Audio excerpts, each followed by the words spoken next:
आत्म प्रिय धर्म बंधुओं, आपके भीतर बैठे परमात्मा को नमन करती हूँ। अर्थवेद में एक बहुत अमूल्य वचन आया है।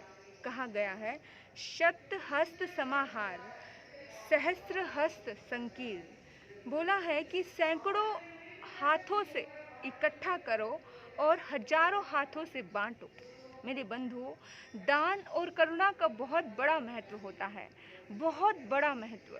यानी कि जब सच्चे मन से श्रद्धा भाव और भक्ति से दिया गया दान आपके जीवन में एक बहुत बड़ा चमत्कार घटित कर सकता है।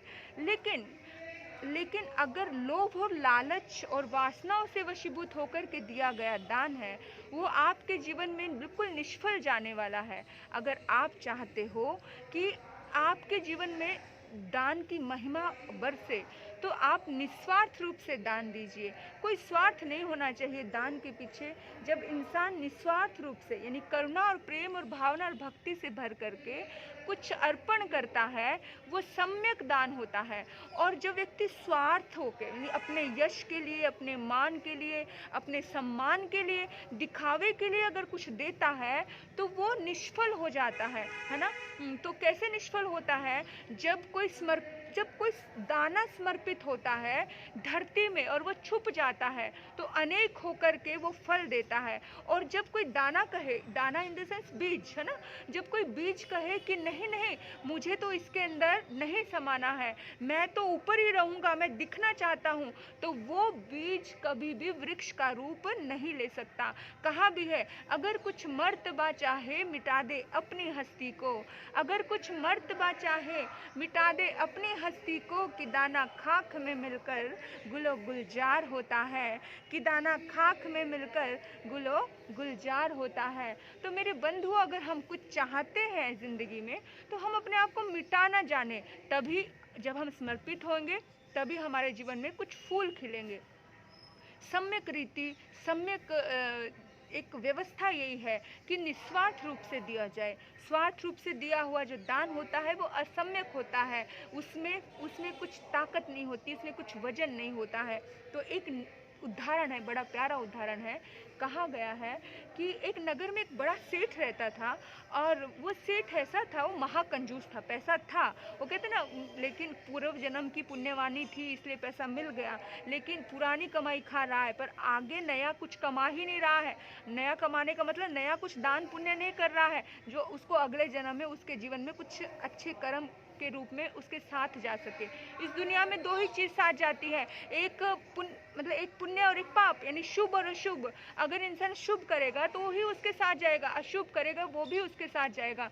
लोग कहते हैं इस दुनिया में से कुछ साथ नहीं जाता, बिल्कुल कुछ साथ नहीं जाता, लेकिन ये दो चीजें जरूर साथ जाती है, एक शुभ कर्म साथ जाता है और एक अशुभ कर्म साथ जाता है। और आप देखना कि आपने कितना कमाया है, शुभ कर्म और अशुभ कर्म। जो आप चाहते हो कि आपके साथ जाए, वही आप कमाइए। एक नगर में वो सेठ, और वो सेठ इतना ज़्यादा कंजूस था कि कोई भी उसके द्वार पे आ जाता, उसको धक्का दे देता, नकार देता। और आ जाते हैं, कोई भी उठ करके कमाया नहीं जाता, ये नहीं किया जाता, वो नहीं किया जाता। इंसान बोल देता है ना, अरे तू जब भगवान के द्वार पे जाता है और वहां जाकर के झोली फैला के बोलता है, भगवान मुझे ये दे दे, मुझे वो दे दे, मुझे ये दे दे, तब वो भगवान अगर तुझे कह दे कि अरे हट्टा कट्टा नौजवान है, काहे को भीख मांग रहा है, जा मेहनत कर और कमा, मेरे द्वार पे क्यों आ रहा है ना। भगवान कभी नहीं नकारते। हम लोग बड़ा नकार देते, एक पल में नकार देते हैं। कोई तुम्हारे पास दाता समझ के आता है,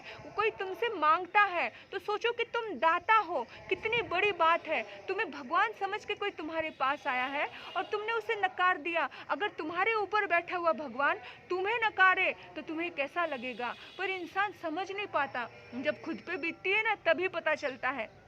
वो सेठ हमेशा नकार दिया करता था।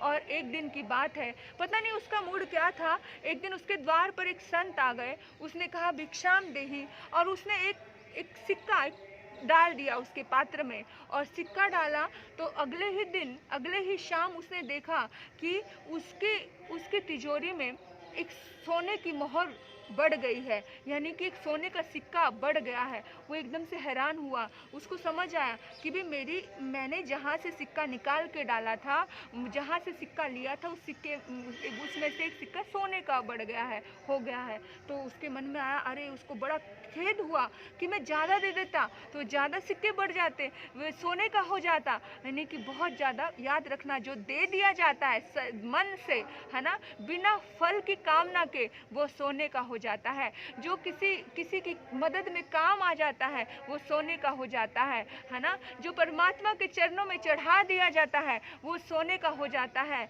खाया पिया तो गोबर बन जाएगा, है ना, लेकिन दान दिया तो परमात्मा की आशीर्वाद से क्या सोना बन जाएगा। याद रखना मेरे बंधुओं, उसके मन में खीनता होती है, वो दुखी होता है, वो सोचता है कि काश मतलब मैं कुछ और कर पाता, लेकिन बाई चांस की बात है, वो अगले दिन फिर आ गया, वही सन्यासी उसके द्वार पर भिक्षा लेने के लिए।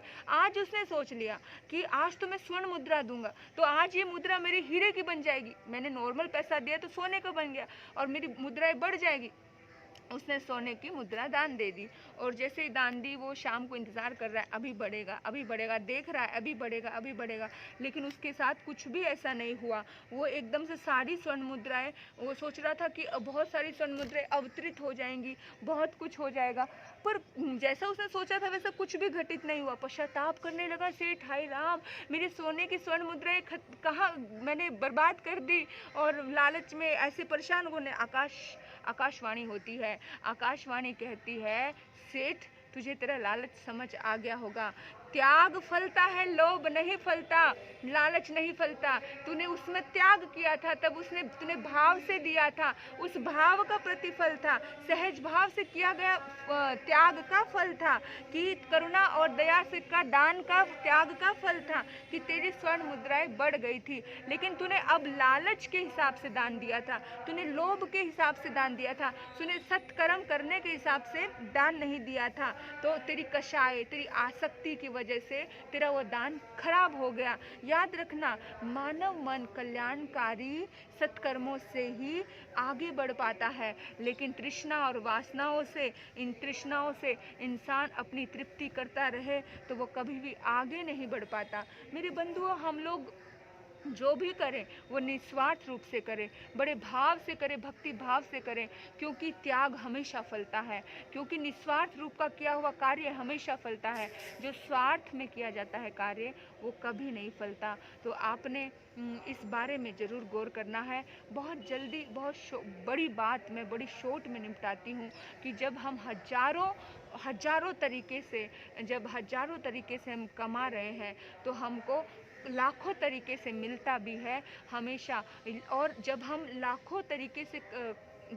हजारों तरीके से बांटते हैं, इकट्ठा कर रहे हैं, कमाते हैं, तो हमको लाखों तरीके से बांटना भी चाहिए, इकट्ठा भी करना चाहिए और देना भी चाहिए। बिल गेट्स इस दुनिया में बताया जाता है कि वो सबसे अमीर व्यक्ति, लेकिन उसने सारी दौलत दान कर दी। उसने कहा यहीं से कमाया यहीं दे देता हूँ, कितनी बड़ी बात है, फिर भी कमा रहा है और फिर भी देने का भाव, और खुद का जीवन इतना सीधा साधा है। तो हम लोग अपने ऊपर तो बड़ा खर्च करते हैं, लेकिन दूसरे के ऊपर हम खर्च करना नहीं जानते हैं। जो आत्मा अपनी आत्मा को अपनी दूसरे की आत्मा को भी अपनी आत्मा समान समझती है, वही आत्मा अपना कल्याण कर पाती है, अपने जीवन का उत्थान कर पाती है, अपने जीवन में वो आत्मा परमात्मा बनकर के खड़ी हो जाती है। मेरे बंधुओं, आप और हम इसी रास्ते पे चलें। आपने मुझे सुना, आपके भीतर बैठे परमात्मा को नमन करती हूँ। ओम शांति, ओम शांति।